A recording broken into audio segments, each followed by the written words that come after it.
Well, good afternoon and welcome to NUFC Matters post-match Watford roundup with myself, Malcolm, Steve and Neil. Hi, lads. All right, Hi, Steve.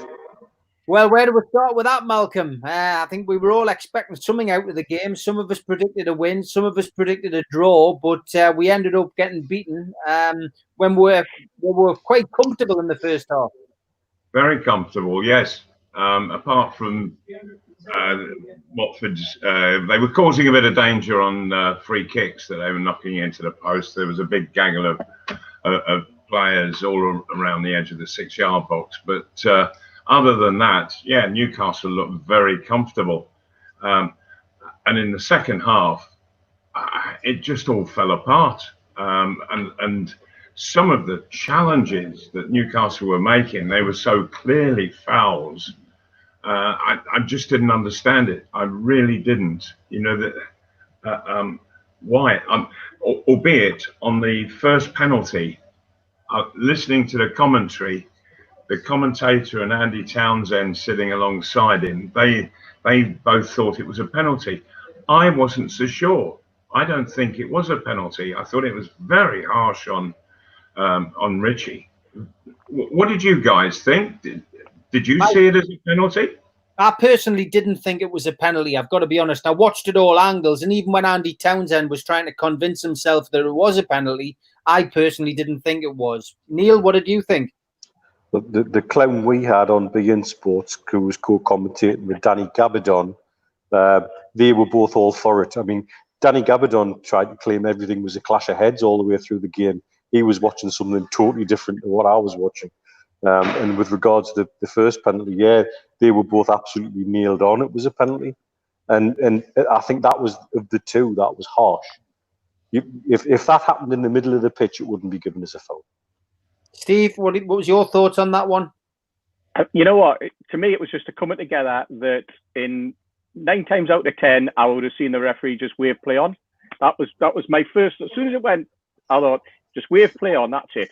And when he gave a penalty, I thought, what's it for? And the lad went past him, and then sort of the knees collided. And that absolutely shocking decision, personally. And it changed the game in terms of, you know, letting them back in. But at the same time, our first half performance and then our second half performance were just chalk and cheese, weren't they? Just Malcolm, Paul Oxley and Justin both making the same point about Steve Bruce moving his defenders around so late in the game, and you know, it was Manquillo getting moved to left back, you know, after starting the game at right back. I mean, yeah, and he hadn't been there 3 minutes. Would you have done that at all as a manager? Sorry, Steve. I'm saying, would you have done that as a manager, Malcolm? No. And, you know, when in a situation like that, don't go upsetting things. You know, you need, if something's going obviously wrong, then you upset it to try to put it right. But Newcastle, they were reasonably comfortable at the time, and if Newcastle were looking for a goal, why on earth bring Joe Linton on? Yeah, I would dearly love Steve Bruce to explain to me what on earth he had going on in his head to think that Joe Linton was going to get out on the pitch and do something positive to enable Newcastle to win the game. He doesn't do positive. It was a strange decision to take Richie off as well. I thought Richie had a particularly good game today. I thought he was the outlet putting the ball in. We did well from Richie's input today, but to take him off seemed ludicrous. There was nothing wrong with him. No, but Richie seems to be the fall guy, doesn't he? You know, that it's almost as if that there's a secret within the dressing room that Richie's only got 60 minutes of fitness. Well, I beg to differ on that. He can do a full 90 without any problems, but Benitez, he used to make him the fall guy as well, didn't he? He was forever subbing Richie on the hour mark, and Bruce seems to be doing the same. But to bring Joe Linton on, what on earth was in the mind of the manager to think that Joe Linton could change the game for the positive? Yeah, is it not also, Malcolm, another situation that you've got with the game management side of Steve Bruce, when you look at it and you think, right, well, if you know that you've got a fullback playing left back who you think is carrying an injury, who you want to take off, 5 minutes earlier, you don't take off the player who's been playing in front of him, who's left-footed, who can slot into that position. Yeah. Yeah, absolutely right. That's a very good point. Steve's right. Yeah. Absolutely right.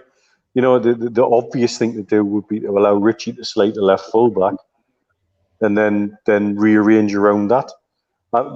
Some of the decisions in that second half, I mean, was the half-time team talk, right, lads, go out there and lose it? Because that's what it looked like.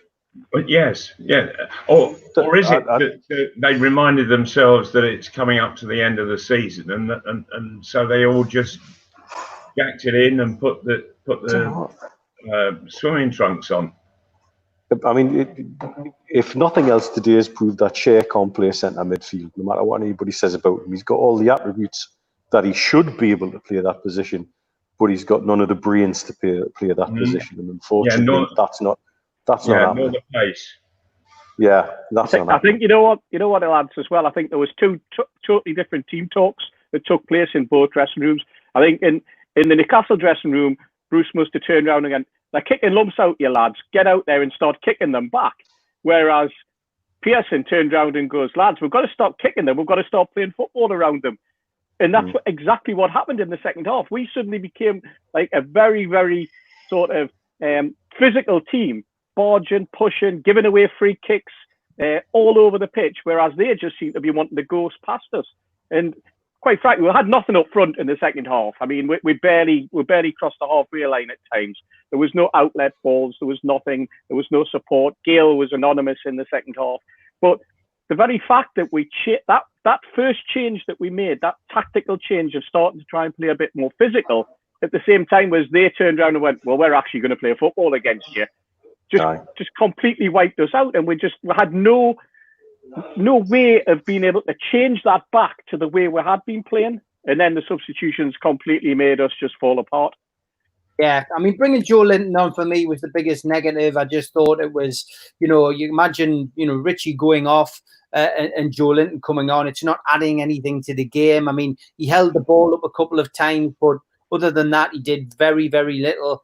Dwight Gale was a positive today. I mean, another poacher's goal. He was in the right place at the right time. Yeah, but Steve, we've said this before, who's the teams he should be scoring goals against? It's the ones at the bottom end of the Premiership or the top end of the Championship, because that's where he's got absolute track record at scoring goals. Yeah.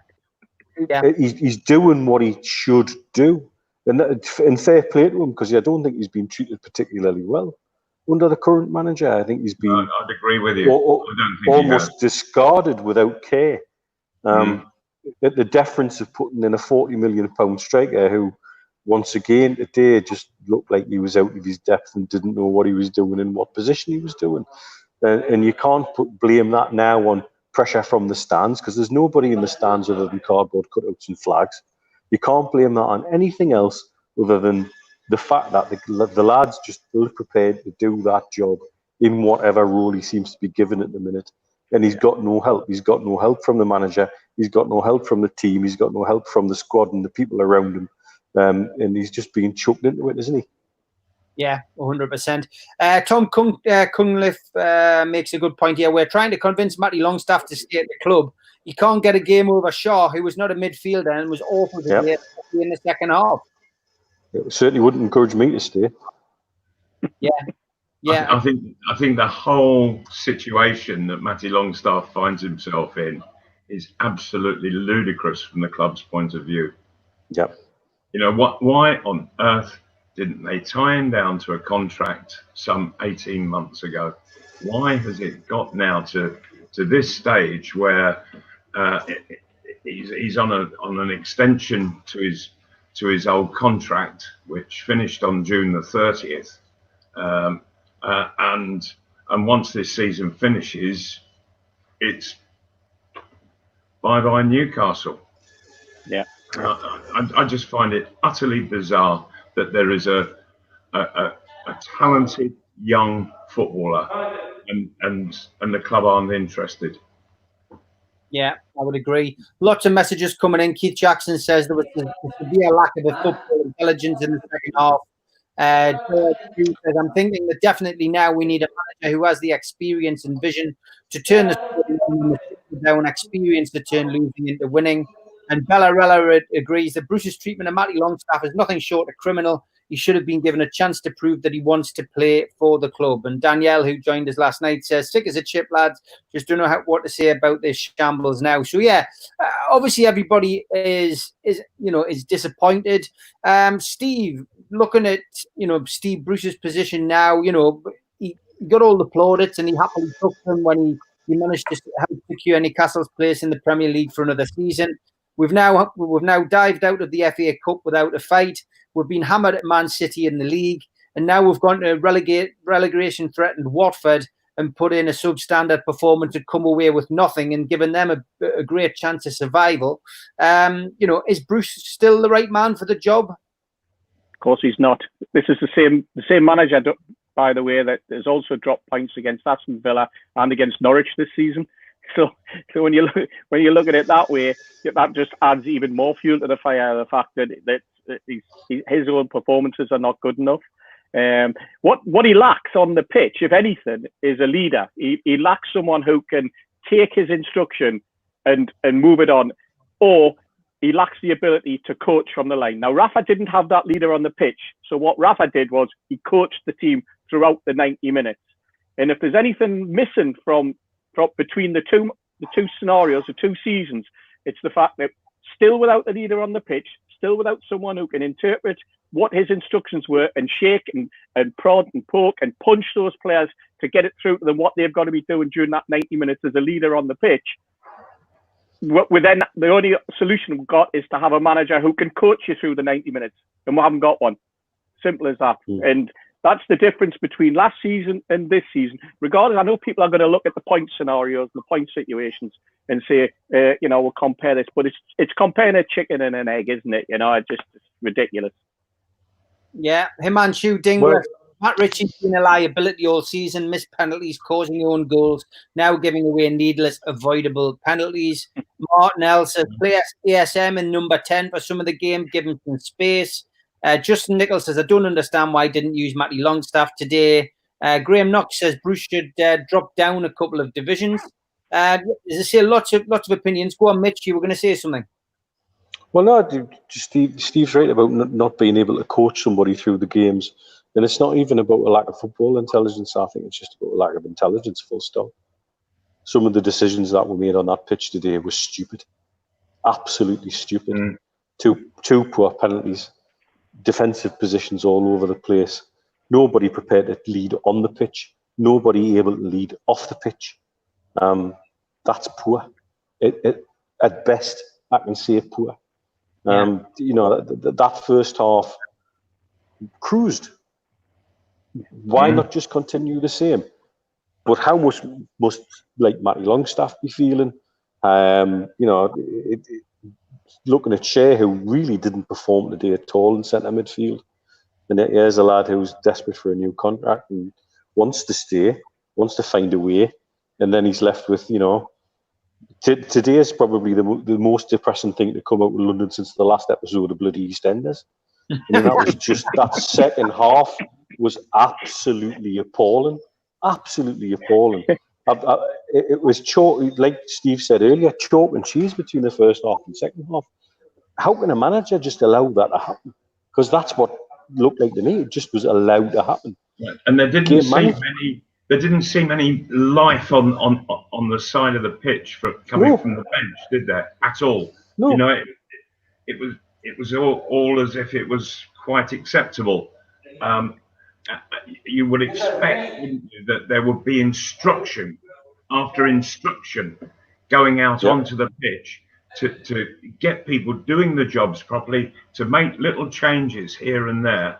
And I think that Watford, when they came out for the second half and saw how Newcastle started, they suddenly realised that was when they had a chance. Absolutely. Newcastle all showing that G'd Watford up. And I found it quite pathetic, all of that. Yeah. When the camera focused in on the bench, the four of them were lined up there, I think the commentator said they had something like 1,500 appearances between them in professional football, and I think all four were scratching their heads and thinking, and I just thought, you know what? No matter how many games you've played as a footballer, it doesn't necessarily make you a good coach or a good manager or a good team even to be able to blend in, because I was seeing nothing of it. And I mean, the only other thing I can say about the commentary was when the commentator turned around and said, we've made a like-for-like change in Joe Linton for Richie, and at which point I nearly choked. I couldn't believe what I was hearing, you know? And, oh, dear me. Yeah, I just didn't. Sounds like you lot had commentary that was a bit as bad as the commentary we had. Well, as soon as you hear Andy Townsend's going to be doing it, you know you're in for a treat. And within 20 minutes of the game, would have Rafa Benitez mentioned 3 times and how much how better a manager Steve Bruce is, because he's going to get more points than Rafa. I mean, there's certainly agenda, Malcolm, against Rafa Benitez. I'm not really sure what it is. I mean, you know, I've never known in all my time as a Newcastle fan the previous manager, be mentioned as many times. We've covered this on our show, Malcolm. I've covered it with the lads on a Friday night. What is it with the media and Rafa Benitez and Steve Bruce? Why is it so important to the media? I really don't know. I don't understand it. You know, in the early weeks after Rafa left, I could understand it, but this is now going on beyond a year almost, and I really don't know, Steve. And I suppose, though, that Steve Bruce, they're saying, well, that he has a better record this season than Benitez did last season in terms of points and when the points were gained. But is Newcastle as a side, is it playing any better than what we saw under Rafa? And no, I don't think so. I think there's a disorganisation that suddenly creeps in and takes over, and we certainly saw that in the second half, and that didn't happen under Rafa. No, definitely not. Look, it's again, we're talking about Rafa. Everybody is constantly reminded about them, and I think reading some of the media today, this morning, the Chronicle was running stuff online. Steve Bruce is planning for the new season. Steve Bruce has got 4 players in mind. A lot of it was from his press conference yesterday, and I know that that's the way that the Chronicle have chosen to headline the stories, maybe to make you click and read it. But it almost seems as if it is like a PR machine that Steve Bruce has got around him at the moment, trying to say, well, if this takeover doesn't go through, we better make sure we know what we're doing. Do you think that's right, Steve? Quite possibly. Or I'll go back to what I said, I think, earlier in the week, which was, I think the media campaign is more aimed at the fact that at the end of the season, and they replace him, it gives them something to shout about because they can turn around and go, what a ridiculous decision that was. Because I think that's what they're building up towards. I think they've been building them up to then have something that can sort of wave across the new owners should anything not go to plan. That's the only other logical sort of suggestion that I can come up to in this sort of Steve Bruce press loving, which is all I can call it. Yeah, it's been surprising, Neil, that it's gone on this long. As Malcolm said before, you can understand it at the start of the season, but not towards the end. We're still going on about it. We touched on this last night. It's ridiculous, mate. And I tell you, if they want to do comparisons, let's do comparisons. Go to Pardew, go to Rafa, go to Bruce. How many times did we get a spanking by 4 goals or more? under Pardew and under Bruce, because under both of those managers, when the wheels come off, the wheels come off. Yeah. It turns into a clown car, the wheels, the doors, and then the physio comes on with a bucket of glitter. You know, it just turns into an absolute shambles, where that rarely, if ever, really happened under Rafa. And that's the difference. It's the organisation and the pride and the ability to manage players on the pitch and try and get them around and get around things. It's that whole anecdote we tell about when my dad and Steve were with him, and he was demonstrating how a back four should be organised with the bloody potato wedges. You know, it's that kind of situation where you can't see that happening on the pitch. I mean, that second half was just an absolute shambles, and that's actually making a mockery of a shambles. And nothing was being done, was it? No, nothing. You didn't see anything coming on the pitch other than poor substitutions. But the only thing that was being done was reactionary. It wasn't proactive. And when you're locked into that situation, you're never going to win the game. You're handing the initiative to the opposition. You're handing everything over. You can't be reactionary. If you're reactionary, you've probably already lost the game. And by the time the second goal went in, of course, we had, because we will never come back from that. Yeah. We just lost the plot totally. You know what? For a central defender who talked and prodded and screamed his way through over nearly 1,000 games in the Premier League, he is completely dumbstruck on the touchline in terms of being able to get something out of anybody. He could get something out of the players alongside him when he was playing, but he cannot do it on the bench. He cannot do it on the touchline, and that for me is like strange. Probably because the person that was really organising them was Peter Schmeichel. Perhaps, yeah. Yeah, I mean, look, there's lots of good points coming in, and again, you know, we're not attacking Steve Bruce. We're giving an honest opinion, and Lee Thompson says, dread to think what will happen next season if Bruce is still manager. He hasn't got a clue. It's a mockery to compare Bruce all the time because the football is dreadful to watch. Richard Morris asks simply, what does Almiron do? I'm not happy with his performance today. Claire Brown, of course, makes a very valid point. I think we should pay tribute to someone who we've lost today.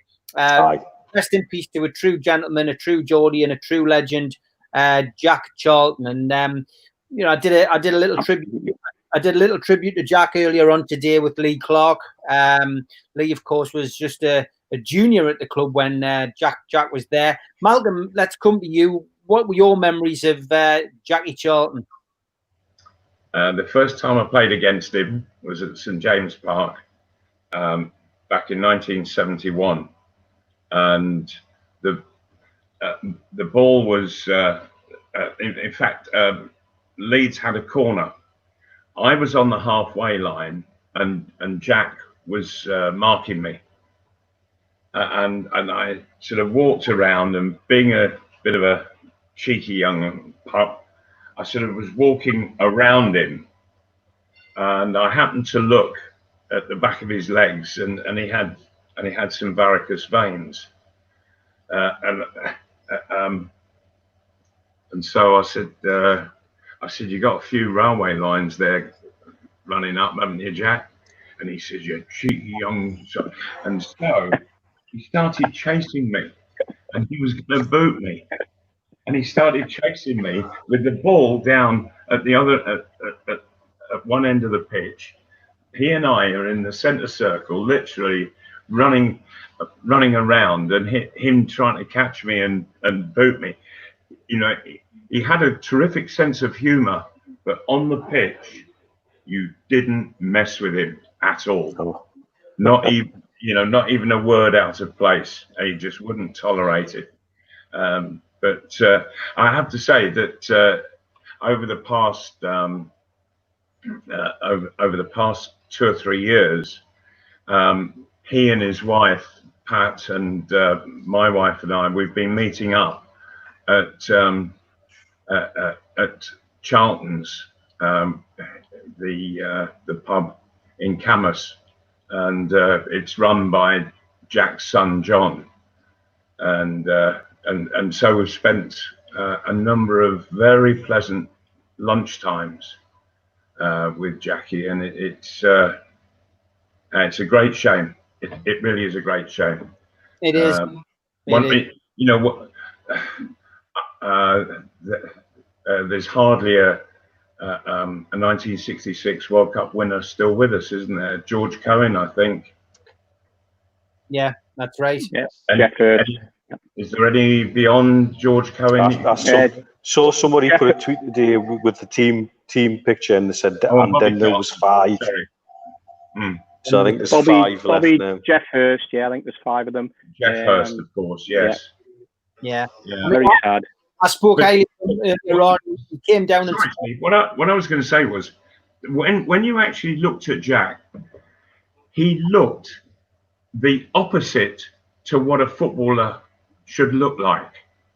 You know, he was so gangly and tall. You thought, how on earth can he play football?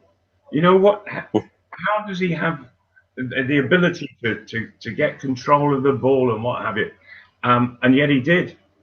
He was very effective, I have to say. Very effective indeed. No messing with him. I think he was exactly the same as a manager, wasn't he? Yeah. You any stories about Jack? Did you ever meet him, lads? I met him on occasions. He came to a lot of my events, and the last time I had the pleasure of taking him down to Dunston for the Paddle Cup, and he sat and watched an England international with me down there and all the Dunston fans, which was fantastic. Him and Pat came down. But did you ever have the pleasure of meeting him? I spent some time with the lads at the Fairs Club, and when they met some of the lads from the Fairs Cup team. And Ollie Burton and John McNamee have a fabulous story about Jack Charlton. Burton had upset him, so he picked him up by the neck and had him against the goal post. McNamee came over to try and sort it out, so he let Burton go and got hold of McNamee and put him up against the goal post. And think about that as something to do. And the lad never even batted an eyelid, apparently. And then after the game, everybody shook hands and went and had a beer together. And that's the way it should be, really, isn't it? Yeah, absolutely. Yeah, 100%. He was a regular quite often in the Irish Centre, and I met him in there a couple of times. And I remember getting in before a Sunderland game, and there was a big line-up outside, and Jack appeared. I think it must have been with his son, and the lads in the queue just parted and just went, "It's Jack, it's Jack," and he got straight to the front and into the club he came. And I went in, I followed him in, and I went over to TC, Tony Corcoran, who was the secretary at the club, and I just said to him on spec, I just said, "Oh, Jack Charlton's just come in," and he just looked at us. He went, "What?" And it's Jack Charlton. He goes, "Where's he gone?" I said, "Oh, he's gone up to the Gallagher upstairs, on the second floor." He goes, "Get yourself up there, quick! Get yourself up there." He goes, "Make sure he doesn't have to buy a pint, and make sure he gets a seat." So, when Scott, he was in the lift, I went scarping up the stairs. By the time I got up the stairs, he had a seat and he had 3 pints of Guinness in front of him. And I thought, bloody hell, he's still got absolutely knackered here, And Jack was just sitting there like the king, quite happy, had no idea the uproar that was going on downstairs to make sure that he hadn't paid. But he was great. I just went over and just said, "Are you all right?" He goes, "Yeah, look, I'm set up." And that was it, brilliant. Absolute gentleman as well. Fantastic, great stories, and God bless him. And our thoughts, especially with Pat and his 3 children at this difficult time, and of course with Bobby Charlton, who was his brother and obviously another World Cup winner from Ashington, of course, cousin of Jackie Milburn. Lads, that's half an hour up. Hope you've enjoyed it, guys. Thanks for tuning in. Pity that we're not talking about another Newcastle United win. We can't have it every week, sadly, but great to have you on, Malcolm. Thanks, Steve, and thanks, Mitch, and I'll catch up with you on our respective shows this week. All right, cheers, guys. Weekend, guys. Enjoy it. Take care. Bye-bye. Cheers, fellas. I'll be back tomorrow with a different podcast. I'm doing a live with Dark Justice tomorrow. They are the paedophile hunters, and they are the first paedophile hunters in the UK. And I've got an exclusive interview with one of them tomorrow to tell us why he started off what he set up in Dark Justice, and it should be very interesting. So please tune in for that tomorrow. And then Monday we're back to the football. I have Martin Thomas on. 1980s goalkeeper from Newcastle United. Following on from the Kevin Carr interview, we've got Martin Thomas on Monday. That'll be 6 till 7. But I'm back with Dark Justice tomorrow, 6 o'clock. Enjoy your weekend, and I will speak to you all soon.